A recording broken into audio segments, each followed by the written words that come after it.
aí pessoal, beleza? Luan 3DR na área, bem-vindo a mais um vídeo do meu canal. Primeiro vídeo do ano, e eu aproveito aqui para dar feliz ano novo para todos vocês. Esse vídeo aqui estava planejado para sair bem antes, mas o que aconteceu foi que eu fiquei doente, suspeita de dengue, e não consegui gravar esse vídeo antes de forma nenhuma. Agora que eu tô me recuperando mais, tô bem melhor, e por isso que demorou mais para sair o primeiro vídeo do ano, mas já estava planejado. Esse vídeo aqui eu vou falar sobre a versão beta do V-Ray. Ele já foi lançado há bastante tempo e eu utilizei ele para fazer alguns testes. Eu vou trazer as minhas impressões e os testes que eu fiz aqui nesse vídeo. Lembrando que caso você queira baixar o V-Ray, é muito fácil, você vai no site oficial, você vai nessa página aqui, você pode clicar aqui no link da descrição. Aqui no site oficial do V-Ray você vai fazer o download da versão beta para o Blender e a partir dele você vai conseguir fazer todos os seus testes. E lembrando que a sua licença estará ativa a todo o período do beta do Blender. Enquanto o Blender estiver em beta, você está com a licença ativa e pode utilizar até mesmo para projetos comerciais. E quando sair do beta, provavelmente se você quiser continuar utilizando, você vai ter que pagar as mensalidades para a utilização do V-Ray. Mas antes de eu falar do que eu realmente achei dessa versão beta do V-Ray para Blender, eu vou mostrar uma comparação rápida do V-Ray com o Cycles, e eu quero que você tente adivinhar qual é Cycles e qual é o V-Ray. Para ficar mais interessante ainda a brincadeira, coloca aqui nos comentários a sua resposta. Evite ler as respostas aqui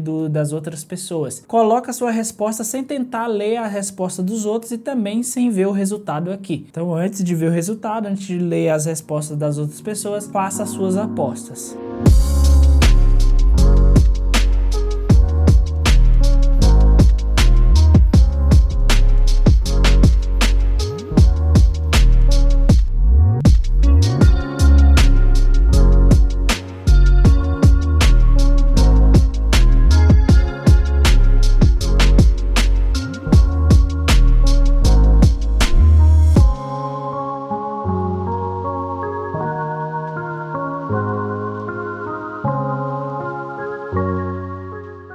Então tá aqui o resultado. O primeiro resultado é que o A é o Cycles e o B é o V-Ray. Eu acredito que você deve ter visto pequenas diferenças, mas a diferença não é tão grande. Já na segunda cena, o B é o Cycles e o C é o V-Ray. Porque eu tentei deixar tudo muito bem equilibrado, mas tem algumas diferenças aí. Eu quero saber se você acertou ou não. Aqui o E já é o V-Ray e o F é o Cycles. Aqui talvez você percebeu uma diferença maior entre os dois, mas ainda são bem parecidos. Espero que você tenha acertado. Então fica aí as respostas, eu vou olhar aqui nos comentários quem foi que acertou a diferença entre os dois. Nessa comparação entre o V-Ray e o Cycles, a gente pode comparar alguns aspectos. O primeiro é o cálculo de luz. Você vê que o cálculo de luz ele não é tão diferente assim. Aqui a gente tem uma noção de que o nosso renderizador é muito bom e a gente não dá tanto valor, mas é um renderizador com um cálculo de luz muito preciso a nível V-Ray. Você vê que não tem tanta diferença entre um e outro em questão de cálculo de luz. A luz vai saltar de forma muito parecida em ambos os renderizadores. O denoise já é um ponto que eu considero negativo aqui no V-Ray. O denoise do Blender ele é muito superior se o único denoise do V-Ray foi aquele que eu utilizei. Eu não tenho tanto conhecimento assim no V-Ray, então eu deixo essa ressalva. Se aquele for o único denoise que a gente tem no V-Ray, ele me decepcionou muito. Já se tiver outros denoise, você pode deixar aqui na descrição, eu vou pesquisar um pouquinho mais e comparar esse denoise, mas até então o denoise que eu comparei, ele é muito inferior ao denoise do Blender, tendo em vista que com poucos samples você já consegue uma imagem bem limpa. O denoise utilizado pelo Cycles, ele é bem surpreendente, fazendo com que a gente tenha renderizações bem rápidas e bem limpas. Já a configuração de render do V-Ray, ele é bem diferente do Cycles, mas ele é relativamente fácil de você entender. Ali você vai ter dois tipos bem específicos de renderizadores, que um é o Light Props e o outro é o Brute Force, como se fosse força bruta. E ali você vai ter diferenças levemente entre um e outro. Um é para ser um pouquinho mais rápido, ele não é tão indicado para animação, já que você vai ter variações mínimas entre os quadros. Não que você vá ter essas variações, variações. Você pode ter essas variações ali na iluminação entre um quadro e outro, então não é muito indicado você utilizar. Já o Brute Force é indicado para qualquer caso, mas só que ele é mais pesado, já que ele vai utilizar a força bruta para fazer o cálculo da sua renderização. E aqui a gente pode dizer que ele é um pouquinho mais preciso. Esse método é mais preciso do que o outro. Uma coisa que eu senti estranheza, não sei se é porque ainda está na versão beta, mas você mesmo quando você coloca o tempo mínimo de renderização,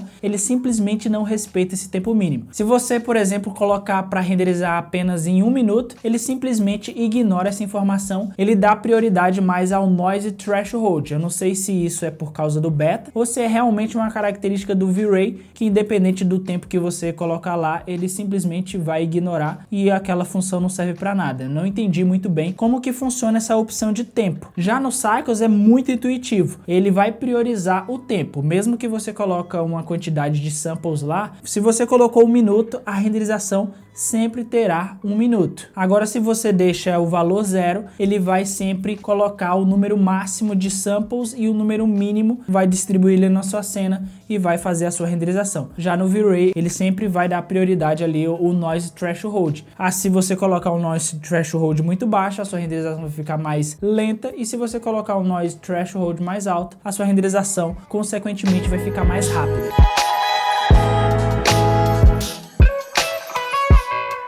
A configuração de materiais é muito parecida com a do Cycles, tem lá suas diferenças, é claro, você vai ter algumas coisas que são totalmente diferentes, principalmente a questão do Roughness. Ele por padrão vai utilizar o Gloss, você vai ter que ativar uma opção para ele interpretar o Roughness de forma correta, mas tirando isso, ele é relativamente parecido com a forma de construir os materiais com o Cycles. É claro que o Cycles ele já é feito e pensado para ser utilizado dentro do Blender, então ele é muito mais otimizado. O processo de criar os materiais são muito mais otimizado, principalmente se você utiliza o Node Wrangler, já que você aperta apenas um atalho e você já consegue construir o seu material PBR de forma muito rápida. Já no V-Ray você vai ter que ter mais paciência para construir os seus materiais. Primeiro que se você arrastar uma imagem, ele já não vem o bitmap preparado para o V-Ray. Você vai ter que ir nas configurações de forma manual e procurar o bitmap e assim abrir a sua textura. Então é um processo muito mais demorado. Eu acredito que futuramente eles vão fazer uma otimização para esse processo de criação de material, mas por enquanto ele é mais difícil do que você fazer com o Cycles. Manipulação de mapa, cor, gama, isso tudo ele também tem, o V-Ray tem como você fazer essas manipulações, mas a maioria dos nodes são com nomes diferentes, então você vai precisar dar uma estudada antes de fazer os seus materiais. Mas assim que você pega a lógica, é muito rápido você fazer os seus materiais. Não tão rápido como o Cycles, como eu disse, mas é muito mais rápido e mais intuitivo do que quando você está iniciando.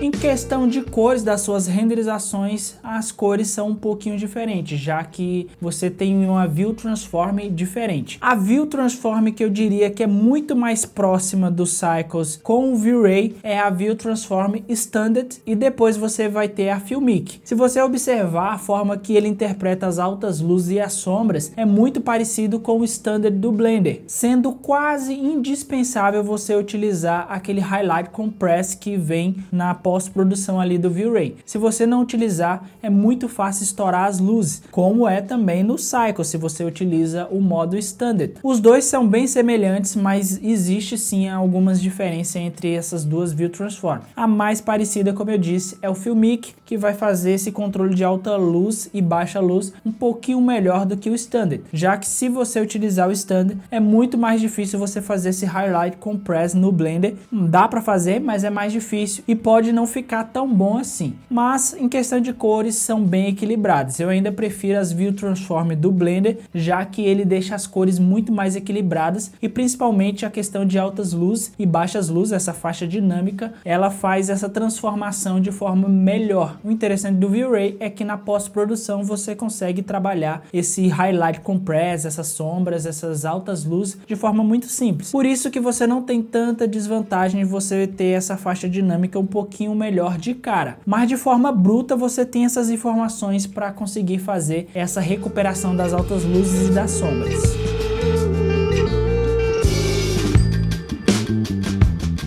Agora eu vou destacar alguns pontos positivos que eu vi no V-Ray em relação ao Cycles e até em relação a ele mesmo. O primeiro que eu gostei bastante é da câmera física que você tem no V-Ray. Lá você tem todos os parâmetros de uma câmera física, que é a questão da abertura de lente, ISO e também o tempo de exposição. Para quem não sabe o que é isso, toda câmera tem esses três pilares, até mesmo a câmera do seu celular. Se você colocar no modo Pro ou no modo, sei lá, de fotografia Pro ou RAW, algo desse tipo, você vai ver lá que você vai ter o tempo de exposição. Geralmente nos celulares essa abertura da lente ela é fixa, que é o tamanho do círculo que a luz vai entrar, e você também vai ter o ISO. O ISO é o burst que você dá na informação digital. Então vai entrar uma luz no seu sensor, o seu sensor vai tentar amplificar essa informação. É como se fosse um amplificador de som. O som chega baixinho e você consegue aumentar. É claro que todo amplificador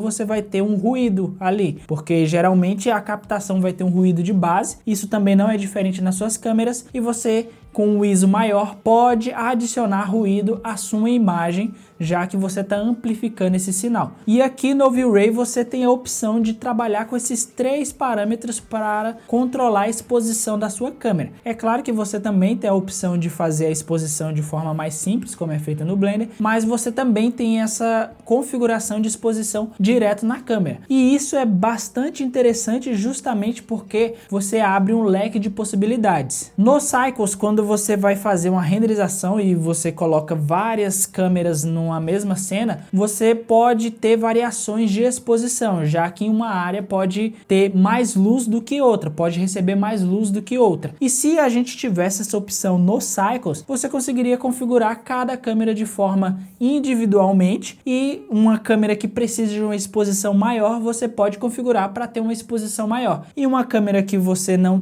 precisa de uma exposição tão grande assim, você pode configurar, e assim você não precisaria ficar, o que geralmente eu faço é ir lá em cada câmera e ficar fazendo uma animação na exposição.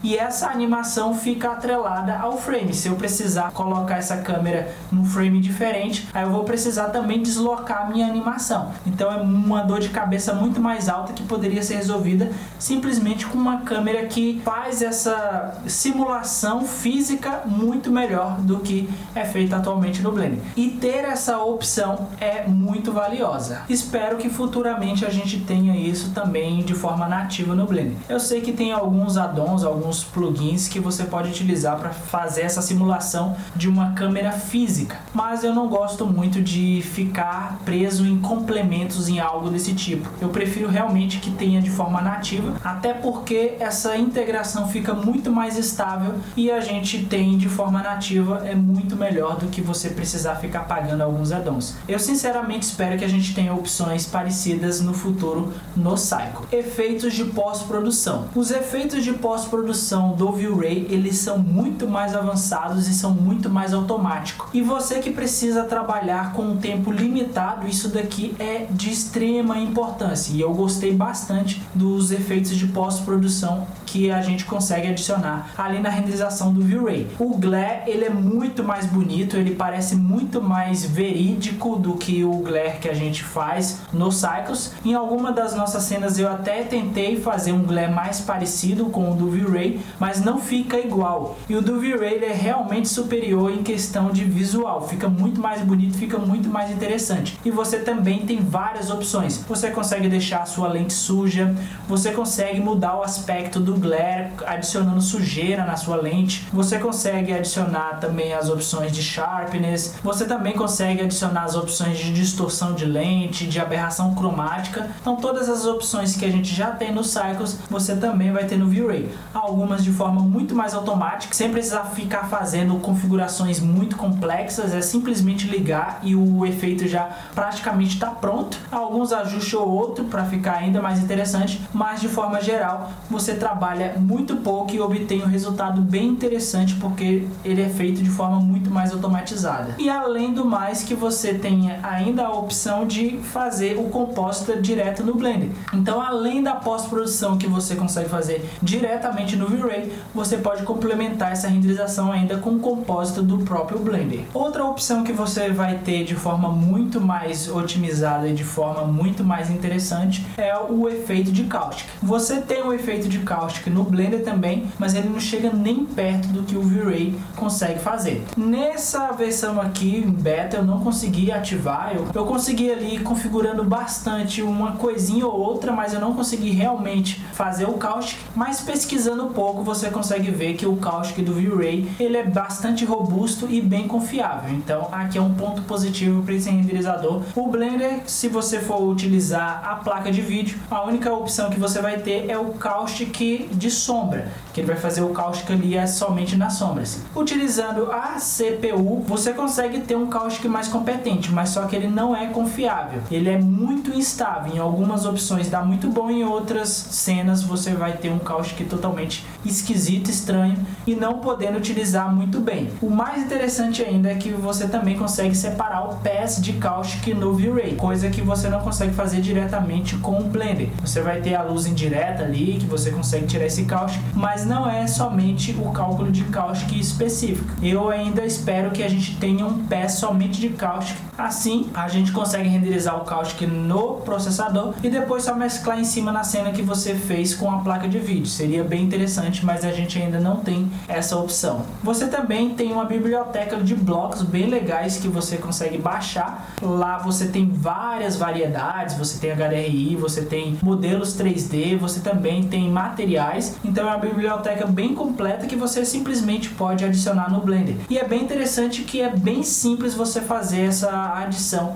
desses blocos dentro do Blender. Basta você baixar, adicionar dentro da sua cena, que já vai estar lá funcionando perfeitamente, com todos os materiais já configurados, tudo bonitinho. E se você precisar adicionar algum material, algum HDRI, você também consegue adicionar nesse Asset Browser aí, esse Asset Browser do V-Ray. E um último ponto positivo que eu quero destacar aqui, é claro que tem muitos outros pontos positivos, eu só estou destacando aqui alguns que mais me marcaram, mas a randomização de alguns elementos ali na hora de você fazer o seu material é muito simples de ser feito. Então se você quer fazer um deslocamento, se você quer deixar uma madeira mais escura do que outra, é muito simples de você fazer.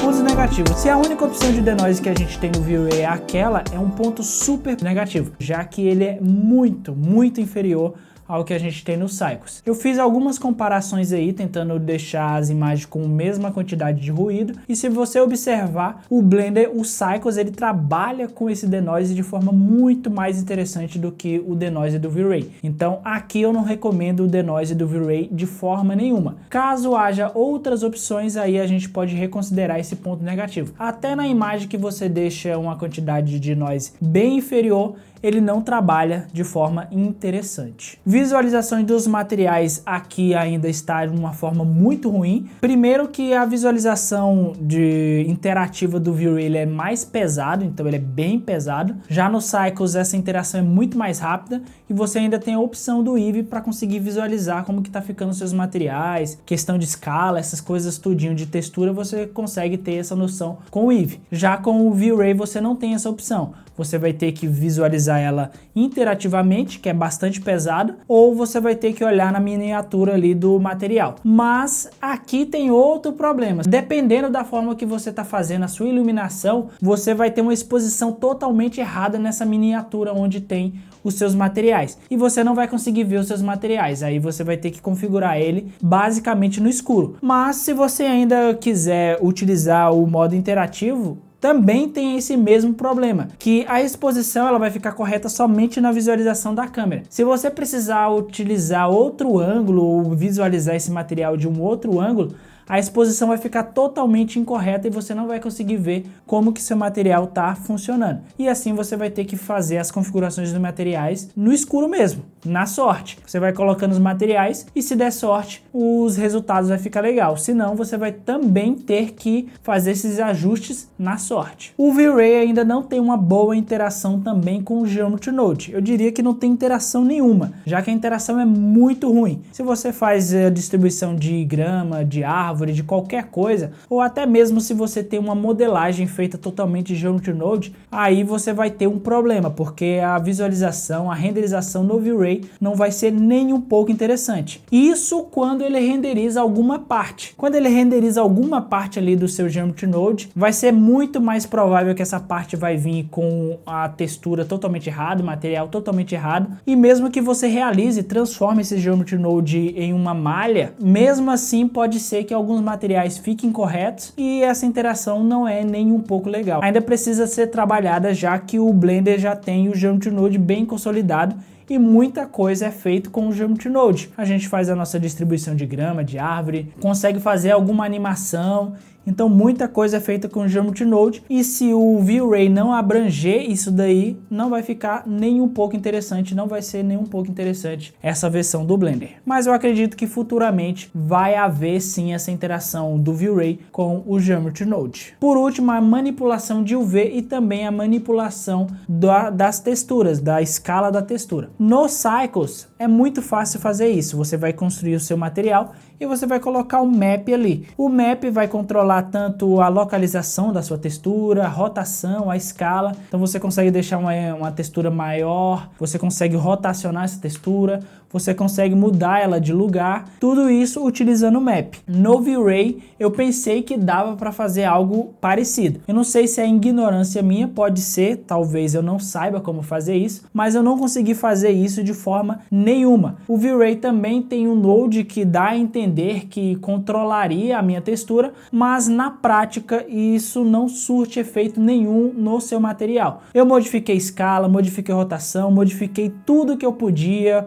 pesquisei bastante e nada fazia com que o meu material ficasse na escala que eu queria ou na rotação que eu queria. Eu tive que fazer isso utilizando uma gambiarra, eu tive que utilizar um modificador. E o modificador entra naquele ponto. Eu consigo fazer a modificação da escala, da localização, mas é de uma forma muito pouco interativa, e se eu tiver um objeto que tem vários materiais dentro, eu vou ter que separar todos esses materiais para conseguir modificar a escala de cada um deles, porque eu não consigo ter esse objeto junto, já que se eu fosse modificar a escala da minha UV nesse modificador, eu teria que modificar o objeto inteiro de uma vez, então preciso ficar fazendo essa separação, não é nem um pouco interessante. Como eu disse, talvez seja somente ignorância minha, talvez seja alguma inconsistência da versão beta, mas se isso realmente for algo do V-Ray, para mim isso é um ponto negativo. Agora, se for só ignorância minha, então esse ponto a gente pode descartar como um ponto negativo, porque é só ignorância minha.